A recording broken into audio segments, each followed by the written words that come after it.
Okay, so my goal for this video is to find a gaming mouse that doesn't break the bank, but can also kind of compete with the Logitech and the Razer V3 Pros of the world.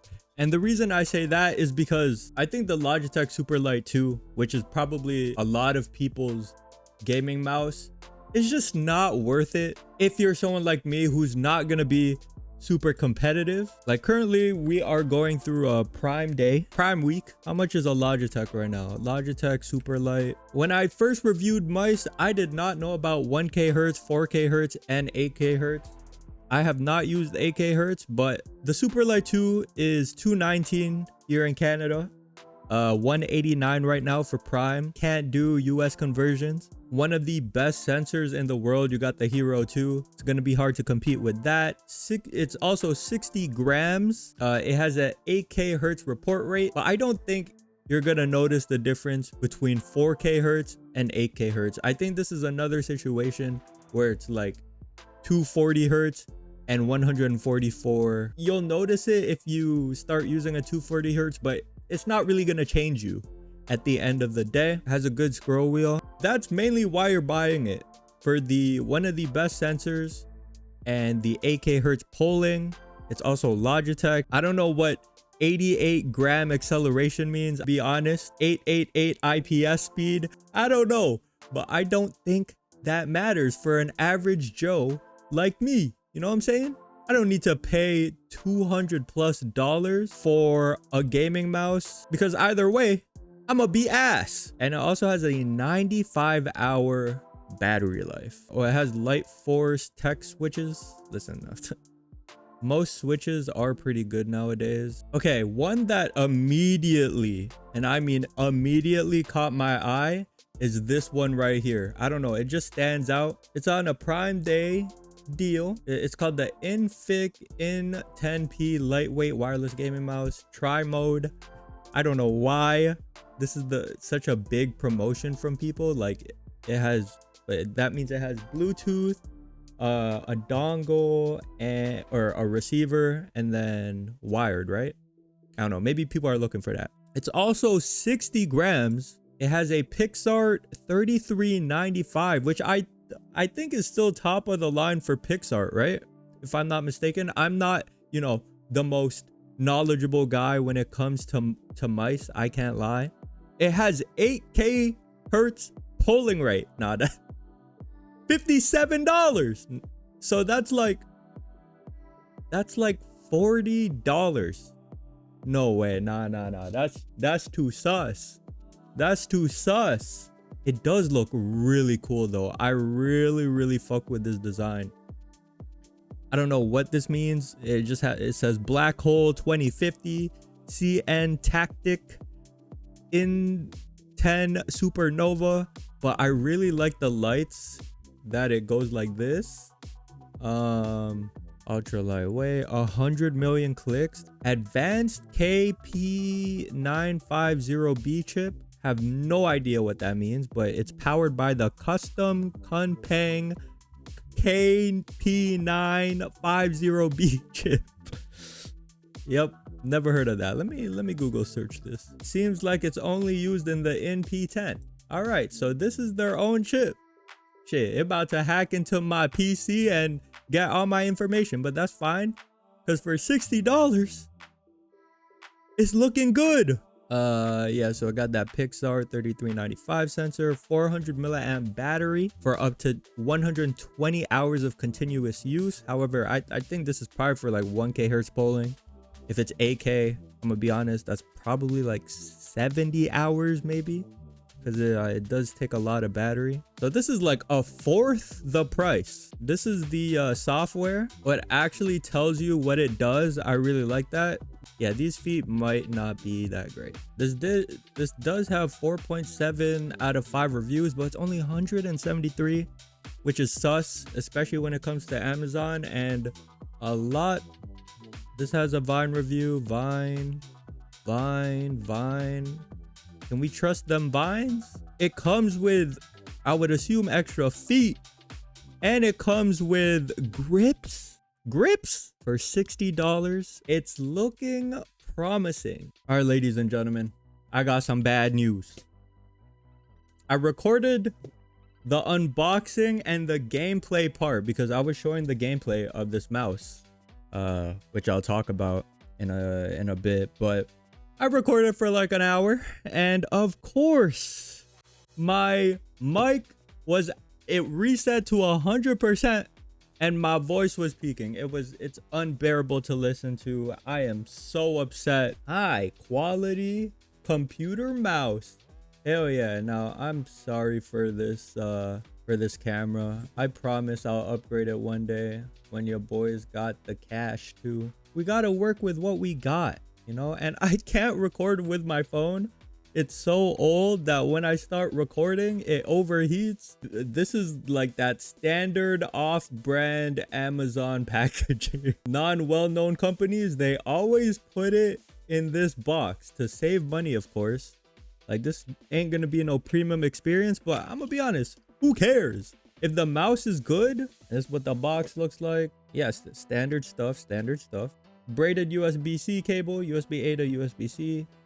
Big dubs. I mean, most mouse cables are. We got them extra feet. Really nice. It's a little graphic. That's cute. Now, the warranty, I did search this up, is 1 year. You just have to like go on their website. I don't know how long it'll take.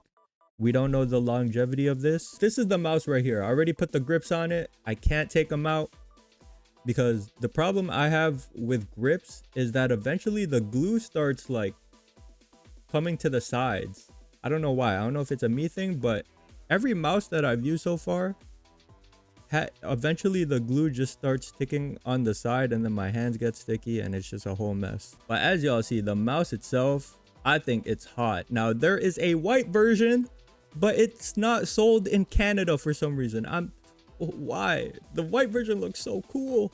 All right, I can't really bring it up to the camera because the autofocus is trash, but the RGB, nice and slick, and it's 60 grams. 61 grams. Now I'm assuming that 1 gram is because I put the grips on. I would need to get the Superlight 2, which I'll probably get in the future, but you know, it works well for me. And yeah, I just fuck with it heavily. I like that the grip tapes have the design of the mouse without the grip tapes. That's really nice as well. I like that there's grip tapes. There's a grip tape for the back of the mouse for my palm, which affects it here. I am a very sweaty gamer, especially in this heat. It is 25 to 32 degrees here in the city, so it just gets really hot and sweaty, but the grips do a nice job. It doesn't, you know, help it completely, but it helps it a lot. I really like the scroll wheel. Hopefully it doesn't give out after a year like the Razer did, but the scroll wheel is nice. The clicks feel satisfying, but they're also really nice. The DPI and pairing button is at the bottom, and the feel of the mouse feels like a G Pro wireless, feels like a Superlight, and so that's a W for me. I can't full screen the software, but for the battery, I haven't really tested it, but I've used this thing for 4 hours. It was at 40%. And it's at 38%. It's lost 2%. That is a very good indication that the battery life is going to be good. And I'm so sad that there's a white version. This white version for me clears. And the polling rate. Now, I had a problem with the 8K hertz. It was just unusable for me. As I'm editing this, I thought the problem was because I had another mouse receiver at the back of my computer. But no, it's because of AimLabs. AimLabs is the only program that messes up with 8K hertz. Apparently, this is just a general thing with 8K hertz. I don't know if it is the same for the Superlight, but other 8K mice had the same problem too. But it's just like a CPU thing. I don't really know how to explain it, but 4K works just fine. If you're not going to use AimLabs, then 8K will pretty much work in, I think, everything. Oh my god, it's the worst mouse.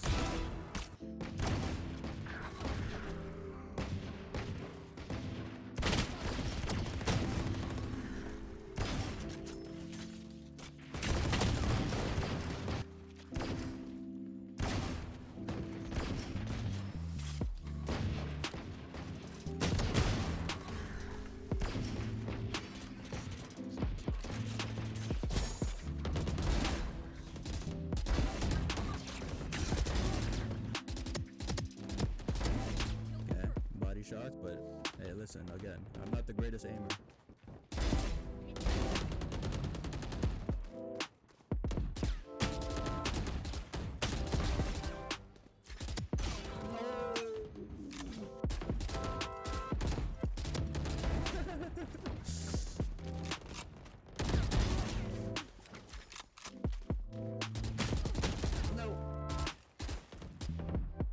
Oh, he's dead.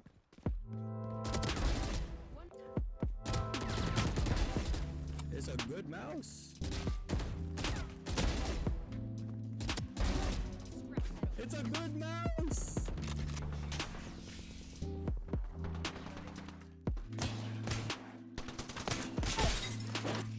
Hello. What up, baby? Hi.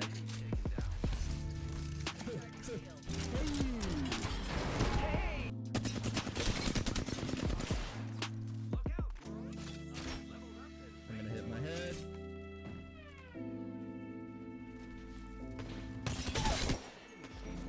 Damn. Your team just hit you?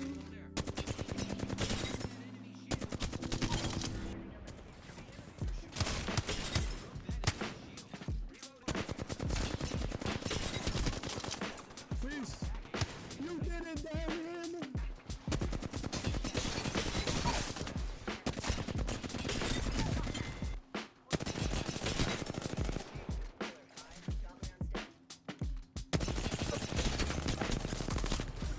Oh my goodness. The nade.